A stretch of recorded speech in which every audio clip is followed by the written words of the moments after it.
Hari ini ada satu bekal. Ya insya Allah mudah-mudahan bekal ini punya manfaat untuk kita semua. Mobil khusus saya ini yang bicara. Ya. Jadi ada 7 kalimat penyelamat.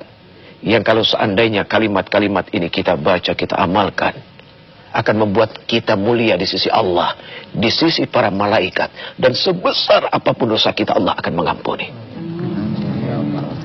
7 kalimat penyelamat ini bukan kita tidak tahu. Tahu insya Allah. Bahkan dari anak kecil sampai orang yang sudah tua renta insya Allah tahu. Cuma seringkali lupa untuk dibaca. Nah, jadi hadirin yang dimuliakan Allah, dari seorang ulama al-faqih Abu Lais Samarkandi, 7 kalimat yang pertama ini adalah apa? Kalau kita mau melakukan sesuatu, ayo dahulukan dengan membaca basmalah. Sesuatu yang didahului dengan kalimat Bismillahirrahmanirrahim. Berarti dia bersandar kepada kekuasaan Allah. Dia bersandar kepada kemahabesaran Allah. Dan dia bertawakal kepada apa? Rahman dan Rahim yang Allah miliki. Jadi jalannya lurus kalau pakai bismillah. Ya, mau berbuat yang haram malu dong karena sudah bismillah. Kan begitu. Nah, itu yang pertama. Yang kedua, hadirin yang dimuliakan Allah. Ketika kita selesai dari melakukan sesuatu, atau ketika kita baru saja mendapatkan satu nikmat yang halal, awas, yang halal. Ini tolong digarisbawahi. Senantiasa mengucapkan alhamdulillah. Tuh kan? Bukannya nggak tahu, tahu semua ini, subhanallah. Alhamdulillahi Rabbil Alamin. Kalau ini diucapkan, ini menjadi satu cermin bahwa kita manusia ini senang bersyukur kepada Allah. Orang yang suka bersyukur, jalan luas. Orang yang suka bersyukur, dunia ini pun menjadi sangat luar biasa luas. Tapi kalau orang yang jauh dari sifat-sifat syukur, seluas apapun ini bumi, jadi sempit. Ya. Dan kalau orang tidak banyak syukur, ini hati pun gak enak. Ya, degup jantungnya juga terlalu kencang karena nggak banyak syukur. Sering sakit kalau orang nggak banyak syukur. Iya kan? Iya. Kalau orang banyak syukur, insya Allah sehat. Jadi kalau hidup mau sehat harus banyak syukur. Ibu-ibu ya harus banyak syukur. Suami datang bawa rizki, tidak bawa rizki, yang betul, betul ya. Gitu. Subhanallah. Itu yang kedua. Yang ketiga, hadirin yang dimuliakan Allah. Yang ketiga, kalau kita mau berjanji, kalimat insya Allah itu jauh lebih baik untuk diucapkan terlebih dahulu. Tapi maaf, sekarang ini kalimat insya Allah seringkali nggak bisa dipercaya. Asbab apa? Karena kita yang mempermainkan. Bu, nanti malam jangan lupa ya, kemana ada pengajian. Oh, insya Allah. Terus dia bisik-bisik sama temennya, pasti kagak datang nih, dia ngomong insya Allah tuh. Karena kita yang sering bermain-main dengan kalimat insya Allah. Ya. Ada anak-anak juga yang mulai kehilangan kepercayaan dengan orang tua. Karena apa? Begitu anaknya minta, Pak nanti kalau naik kelas tolong beliin sepeda ya. Bapaknya bilang insya Allah. Tapi insya Allah nggak pernah dibeliin.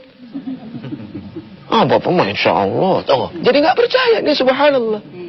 Jadi kita yang membuat ini jadi tidak baik. Na'udzubillahi min dzalik, ya. Yang keempat, ketika kita melakukan kekeliruan, ayo cepat-cepat baca istighfar. Ya, astaghfirullahaladzim. Ini cerminan manusia pandai. Jadi orang pintar baca istighfar. Itu namanya orang pintar. Ya. Rabbi inni zalamtu nafsi. Rabbi inni zalamtu nafsi. Ya Allah, ya Rabb, sesungguhnya aku ini adalah orang-orang yang senantiasa menzalimi diri sendiri. Apa arti zalim? Ketika kita berbuat maksiat, sama artinya kita menzalimi apa yang baik yang telah Allah amanahkan kepada kita. Maka yang pantas adalah apa? Faghfir li dzambi.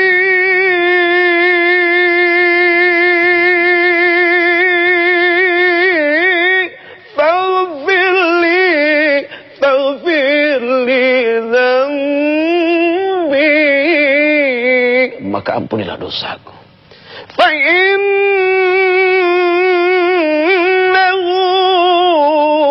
لا يغفر الذنوب إلا أنت. Maka tidak ada yang bisa mengampuni dosa kecuali Allah. Jadi minta ampun kepada Allah. Nah, sekarang yang kelima. Ketika kita dihadapi dengan satu kesulitan, baca haulaka. La haula wala quwwata illa billahil aliyyil azim. Tidak ada daya, tidak ada kekuatan apapun kecuali yang dimiliki oleh Allah Azza wa Jalla. Yang keenam, ketika kita dihadapi satu musibah, maka bacalah istirja. Qalu inna lillahi wa inna ilaihi raji'un. Kalau kita sering membaca kalimat istirja, ini mengajarkan kita untuk berbuat ikhlas. Artinya, ketika kita diambil sesuatu yang kita miliki oleh Allah, kita harus yakin bahwa ini memang datang dari Allah. Atau kalaupun ini diberikan kepada kita, sifatnya kan sementara. Kan begitu. Ibu siap suaminya diambil oleh Allah? Hah? Tuh, ada yang bilang siap, ada yang bilang enggak. Belum. Siap tidak siap harus? Harus siap. Iya, seorang suami istrinya diambil siap? Jangan-jangan lebih siap diambil istrinya ini. Iya, subhanallah, ganti yang baru. Kedua orang tua pasti sangat tidak siap diambil anak-anaknya. Tapi ketika kita innalillah, innalillah, innalillah, sesungguhnya ini datang dari Allah, datang dari Allah, datang dari Allah, dan akan kembali kepada Allah, maka kita akan menyerahkan segala urusan ini kepada Allah. Dan yang terakhir, hadirin, banyak-banyaklah berzikir. Apa makna zikir? Mengingat, ya, mengingat. Banyak-banyaklah berzikir dengan kalimat thayyibah. Apa kalimat thayyibah? La ilaha illallah. Tidak ada Tuhan selain Allah.